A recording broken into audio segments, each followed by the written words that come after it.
Welcome to the Inner Revival podcast, because revival starts with you. As we allow God to heal, restore, transform us, and renew us from the inside out.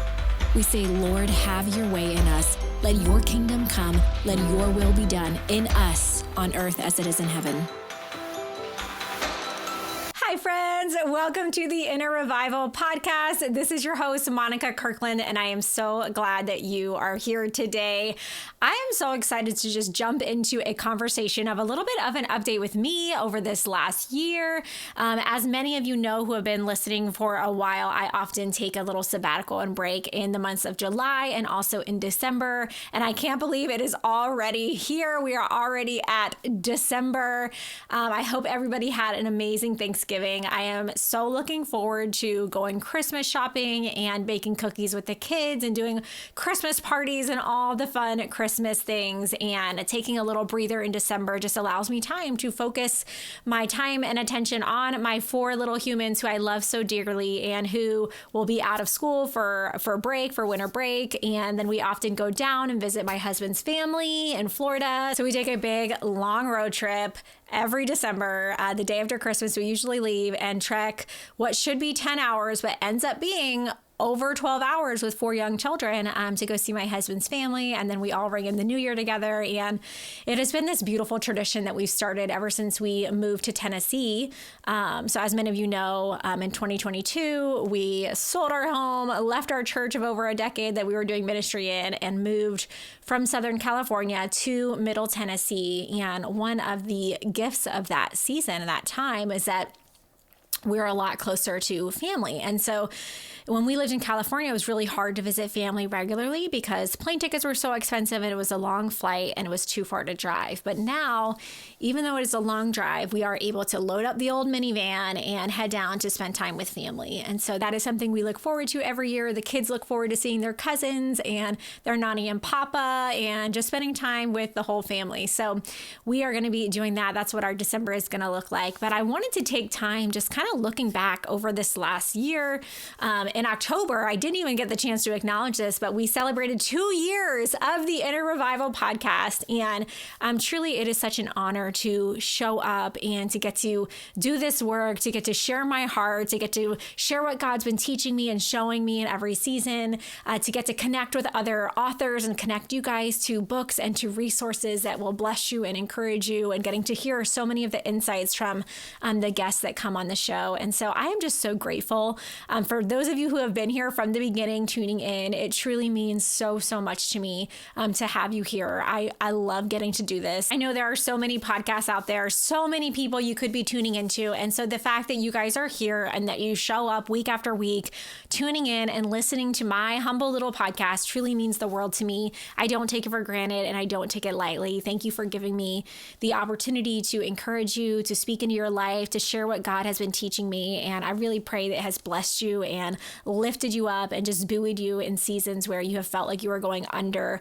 That is my hope, and my heart is to continually point you towards Christ and to be a blessing to you guys. So I'm so glad that you are here. Thank you for being a part of this community. And of course, I've been banging this drum a lot lately, but if you haven't yet, please make sure to rate and review this podcast and share it with a friend. Help more people discover us. There's a lot of noise. There's a lot of podcasts. There's a lot of people on the internet. And so every time you share a personal recommendation, it goes a long way. And so I think people are so much more likely to listen to a podcast that was personally recommended to them versus something they just stumbled upon on the internet. So those personal referrals and recommendations for people to listen truly mean so much and help spread the word of the podcast, as well as those ratings and reviews. So please make sure to do that if you have not already. So I wanted to share a little bit about, I don't know if you guys remember, but at the beginning of the year, I talked about how I do my word of the year and how my word of the year for 2025 was the word new.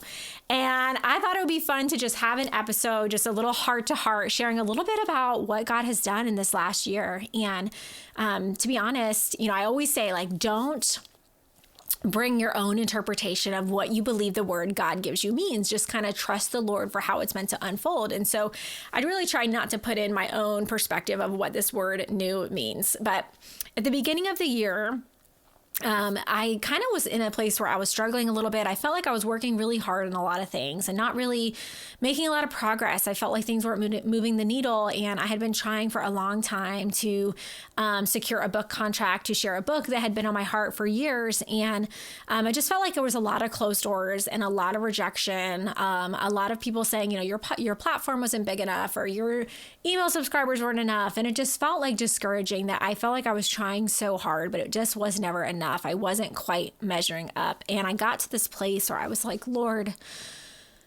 I feel that you have called me to do this work. I feel called to write. I feel called to speak. I feel called to bless women and encourage and minister to them, to pray for people. But God, it seems like so many doors are closing. And so if this is not what you have for me anymore, and I need to step away, can you make that clear? And if it is what you have for me, can you show me that you're with me in this and help some of those doors that seem like they're slamming shut in my face to open? And God was so gracious in what he did over the next 6 weeks when I prayed that desperate prayer, and he enabled me to secure a book contract for my first nonfiction Christian living book.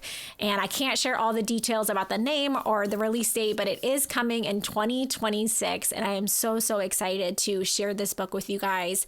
It has been a labor of love, something that has gone through many iterations over the years, but has become this book and this project that I'm so passionate about, that I think it's kind of just what my life mission is helping people to encounter the presence of God in their everyday actual life, to know that God is with them, God is within them, that he goes before them, behind them, beside them, and within them, and that he is always present with us. And so that's a little snippet about what this book is about. And in the meantime, you can make sure to sign up for my newsletter. You'll get a free copy of my devotional, Draw Near, when you do. And I will keep y'all up to date on all those book writing shenanigans that I'm up to.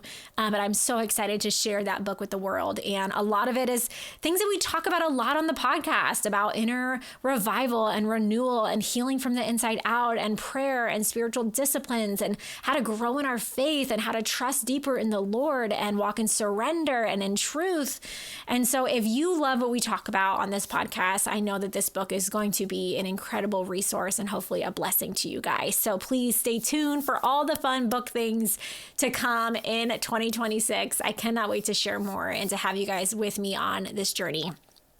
But I wanted to share a little bit about that word new, and something that I didn't anticipate happening this year that has been a really fun journey. So I wrote a fiction novel, and I have always been an avid reader ever since I was a little girl. I love to read fiction. I read all different genres, and one of my favorite genres to read is romantic comedies. I think they're fun and lighthearted, and in seasons where it feels like the world is really heavy or the news is really heavy, I really gravitate. I love historical fiction. I love, suspense and all of that as well. But I find myself gravitating to lighthearted comedies that make me laugh and talk about, just the beauty of love and romance. And so I was drawn to this romantic comedy category. And so I was really enjoying reading this style of books. And one day, I was in Target, and I, got my little Starbucks coffee. I was kid-free. I was enjoying the day. So I got my little Starbucks coffee, and I was perusing the home section. And then I walk my way over to the book section, and I see this bookshelf that says Book Talk. And Book Talk is like the Bookstagram version of TikTok. And it's where a lot of book reviewers will recommend their favorite books. And so I was like, oh, what are the book talkers recommending these days? I'm going to see what's up. And I check out a few books, and then finally I see this book, and it looks like a cute, like Hallmark style romantic comedy, and I'm really excited to dive in. And so I decided to buy it. It was like $12. I'm like, sure, I'll buy this book. And I didn't have time to go online and read reviews or learn any more about it. It was kind of just like a fun, read the back cover, liked the cover, seemed like a cute, there was a big tag on it from Entertainment Weekly, pretty mainstream style book, right? So I get home, and over the next week or two, I just, casually picking it up, and it's super cute love story. It was funny, until all of a sudden it was not so cute and not so funny anymore, because this book got incredibly explicit with scenes that were bad enough to make you blush. And I ended up having to throw the book away. And I was really, really shocked that not only was this book for sale in Target, but that there's no warning on these types of books. There's no warning. There is no, nothing saying that this is for mature audiences. There was really no way that I would know that that book had that kind of spicy, what's what they call it, spicy, explicit content in it. And so I was really discouraged, and because I really, would otherwise enjoy this book and recommend a book like that, but I couldn't in good faith because of the type of book that it was. I didn't even feel right donating it. I truly just had to throw it away. So I share all that to say that I love this genre. I've always loved reading. And then I found that myself drawn to writing these stories and feeling this need in the marketplace for books that are pure and wholesome and funny, that aren't even explicitly Christian per se. Like, it doesn't have a faith arc or element in it, but are just not opposing of the Christian worldview, like no bad words or sexually explicit scenes or things that are inappropriate, but something just wholesome and lovely and that would hopefully make people laugh. And so I had kind of had this book that I had started writing in the midst of this really hard season that I went through. A few years ago, I was really struggling with a depression, and I had always written devotionals and written biblical content, but I was struggling to write that because I felt like I really didn't even have much to say. I was in kind of a dry season, but I'm a writer, and writers got to write. And so I didn't really feel led to write anything in the spiritual sense, but I started writing this fun little story, not knowing if anything would ever happen to it. So I'm writing this book and I'm like, wow, actually, this is really fun. I didn't even know I could really write fiction, but this is pretty fun. I'm kind of enjoying this.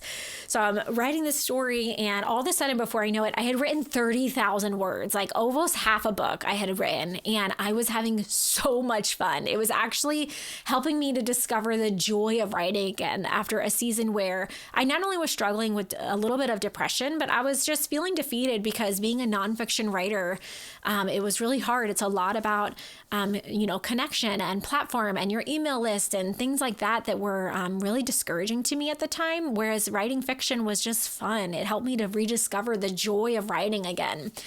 And I was having so much fun with it. But then this was a few years ago, I hit this wall. I kind of got stuck in the story, and I really didn't know what to do with it, to be honest. I just hit a wall, like a writer's block.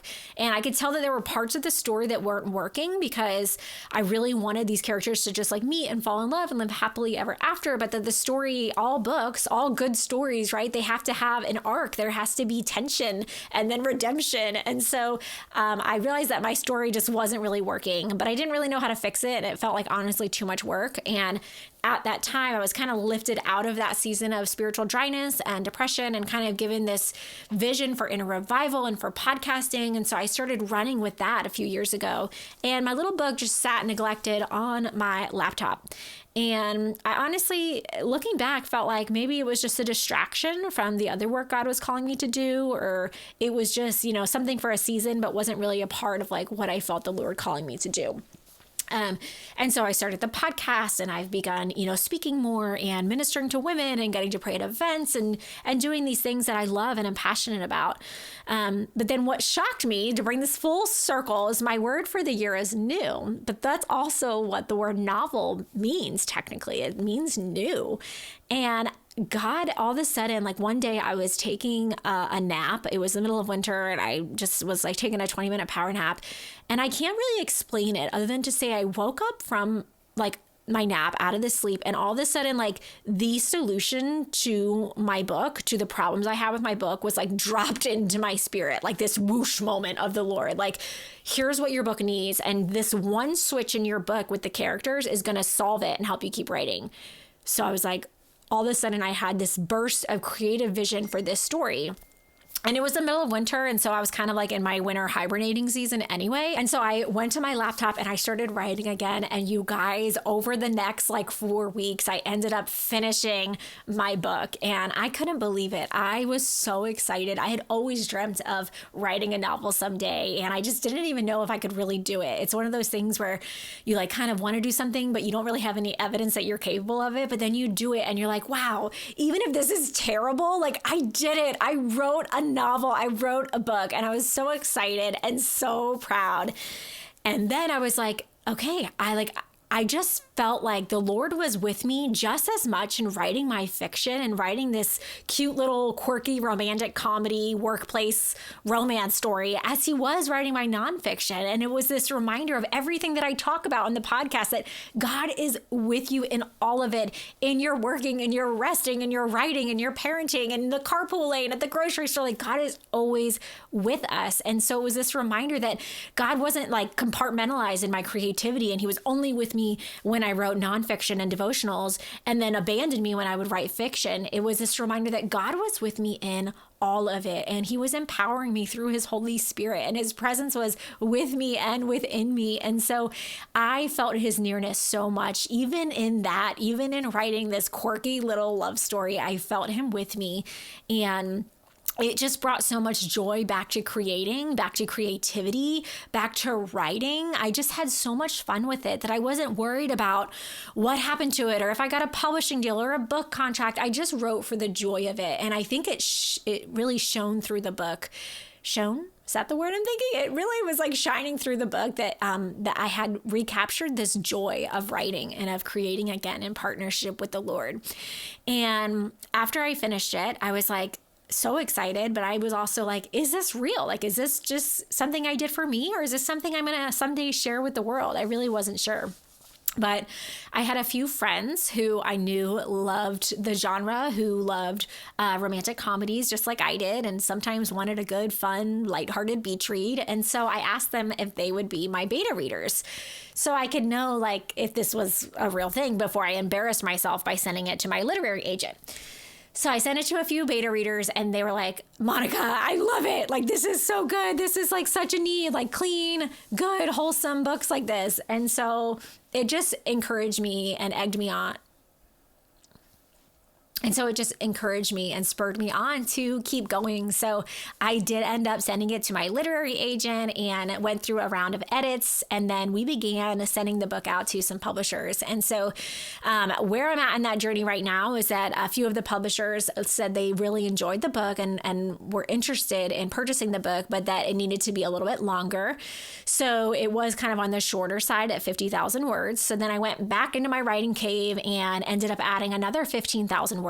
And we are now just prayerfully sending it out back to that publisher, as well as a few other ones, to see which publisher is going to be right for this particular story, and hopefully for the future books to come. So it was such a fun thing, like an unexpected thing with that word new. Like, I wrote not one, but 2 new books this year, and I'm giving birth to my 2 book babies. I say that they are twins, but they're fraternal because they're completely different, but also kind of alike in some ways. And so these are my book babies, and I'm so excited to share them with the world. And I think it's just this reminder to not put your interpretation, again, like I've said, to put your interpretation on what God is doing in the seasons of your life, that he can take you on this journey where nothing is wasted, right? Because I used to be an actress. I used to read screenplays, and I used to watch a lot of movies and audition for movies like that. And so it gave me this understanding of writing scenes and dialogue that has now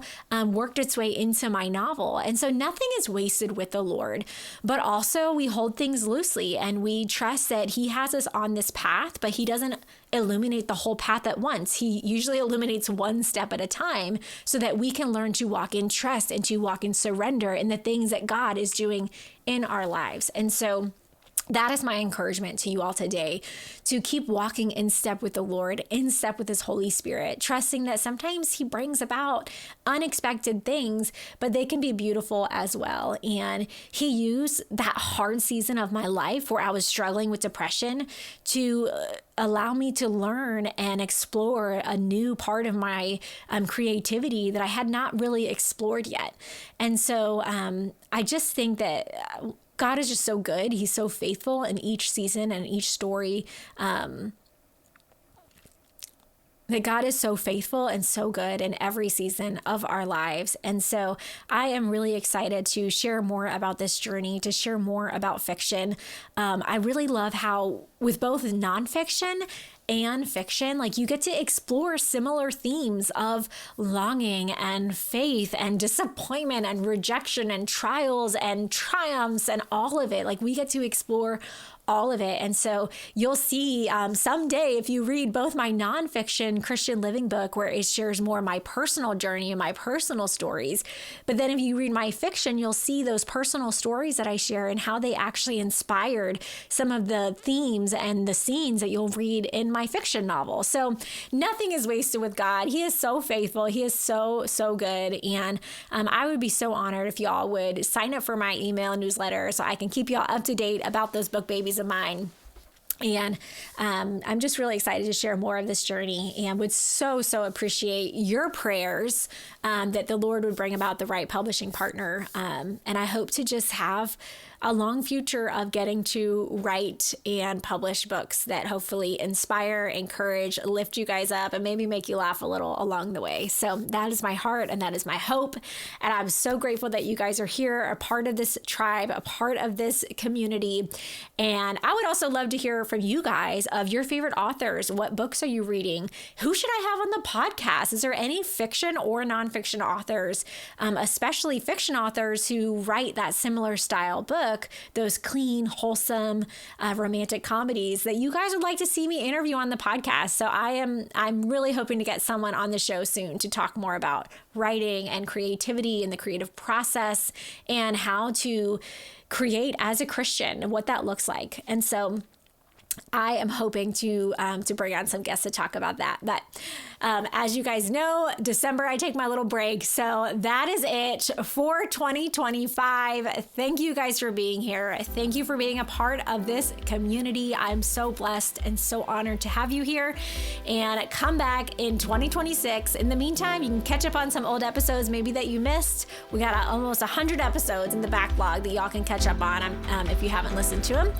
And we'll be back in 2026 and sharing more of what the Lord is doing and kind of where He's leading the podcast for the future. So God bless you guys. We will see you back in January.